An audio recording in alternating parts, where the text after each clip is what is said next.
266ویں رات شہرزاد نے کہا۔ جب ورد فی الاکمام کی لونڈی نے اسے نصیحت کرتے ہوئے کہا کہ محبت کرنا جرم نہیں لیکن اس سے درد ہوتا ہے، اور اس نے بتایا کہ محبت کا علاج صرف وصال ہے، اور جب اس نے پوچھا کہ وصال کیسے نصیب ہو سکتا ہے تو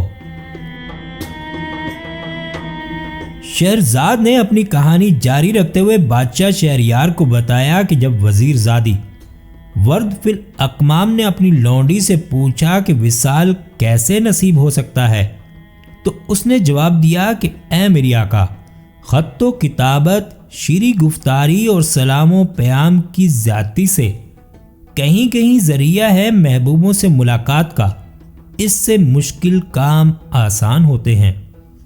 اے میری آقا، اگر تجھ پر کوئی ایسی مصیبت پڑی ہو تو مجھ سے زیادہ اور کوئی اس بات کا اہل نہیں جو تیرا بھید چھپائے، تیری مراد پوری کرے اور تیرے خطوط پہنچائے۔ یہ باتیں سن کر ورد فی الاکمام کی عقل مارے خوشی کے جاتی رہی، لیکن اس نے کوئی جواب نہ دیا۔ وہ اپنے انجام پر غور کرنے اور اپنے دل میں کہنے لگی کہ یہ راز ابھی تک راز ہے اور سوچے سمجھے بغیر اس عورت سے کہنا نہیں چاہیے۔ جب اس کی خادمہ نے اسے گہری سوچ میں پایا تو اس نے اس کو پھسلانے کے لیے ایک فرضی خواب سوچا۔ اس نے وزیر زادی سے کہا کہ اے میری آقا، میں نے ایک خواب دیکھا کہ ایک شخص میرے پاس آ کر کہہ رہا ہے کہ تیری آقا اور انس الوجود ایک دوسرے سے محبت کرتے ہیں، انہیں ملانے میں سخت کوشش کر اور ان کے خطوط ایک دوسرے کو پہنچا، ان کی حاجت روائی کر اور ان کی حالت اور بھید کسی پر ظاہر نہ کر، یہ تیرے حق میں بہت سود مند ثابت ہوگا۔ اے میری آقا، یہ ہے میرا خواب جو میں نے تجھ سے بیان کیا، باقی تجھے اختیار ہے۔ جب وہ اپنا خواب بیان کر چکی تو ورد فی الاکمام نے اس سے کہا کہ اے لونڈی، کیا تو بھید رکھ سکتی ہے؟ اس نے جواب دیا، مجھ جیسی شریف زادی اور بھید نہ رکھ سکے۔ اب وزیر زادی نے وہ خط نکال کر اسے دے دیا اور کہا کہ یہ خط انس الوجود کے پاس لے جا کر اس کا جواب لیا۔ لونڈی خط لے کر چل دی اور انس الوجود کے پاس پہنچ کر اس کے ہاتھوں کو بوسہ دیا اور نہایت ادب سے سلام کر کے اسے خط دے دیا۔ انس الوجود نے اس سے خط لیا اور اس نے پڑھا، اس کا مطلب سمجھا اور کاغذ کی دوسری طرف جواب لکھ کر اسے بند کیا، چوما اور لونڈی کو دے کر کہا کہ اے لونڈی، اپنی آقا سے کہیو کہ مجھ پر عنایت کی نظر رکھے۔ لونڈی نے واپس آ کر وہ خط اپنی مالکہ کے حوالے کر دیا۔ اب لڑکی نے اسے بوسہ دیا، سر پر رکھا، پھر کھول کر پڑھا، اس کا مطلب سمجھا اور اس کے نیچے اس کا جواب لکھ دیا۔ جب وہ لکھ چکی تو اسے طے کر کے لونڈی کے ہاتھ میں دیا۔ اسے لے کر وہ وزیر زادی ورد فی الاکمام کے پاس سے چل دی۔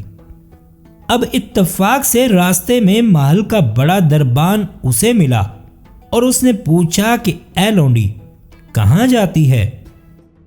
اس نے جواب دیا، حمام۔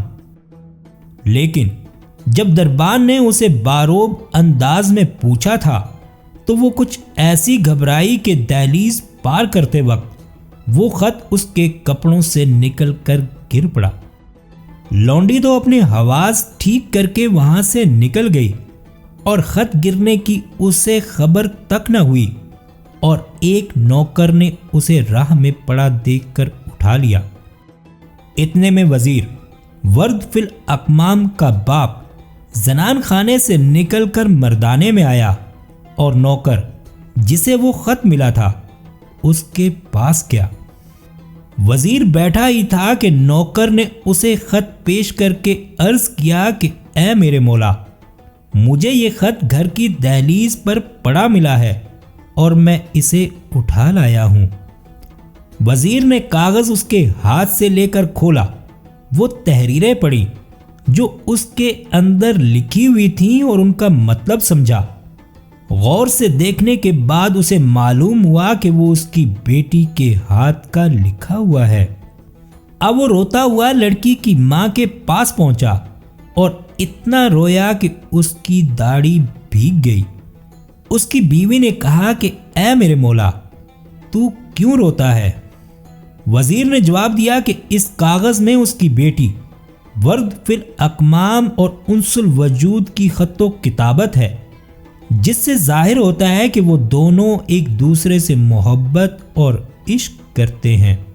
جب وزیر کی بیوی نے اپنے شوہر سے یہ سنا تو اس کو ایک دھچکا سا لگا، لیکن اس نے اپنے دل پر جبر کر کے آنسو روکے اور پھر وزیر سے کہنے لگی کہ اے میرے مولا، رونے دھونے سے کوئی فائدہ نہیں، ہمیں چاہیے کہ کوئی ایسی تدبیر سوچے جس سے تیری عزت و آبرو پر بٹا نہ لگے اور تیری بیٹی کا معاملہ بھی تشت ازبام نہ ہو۔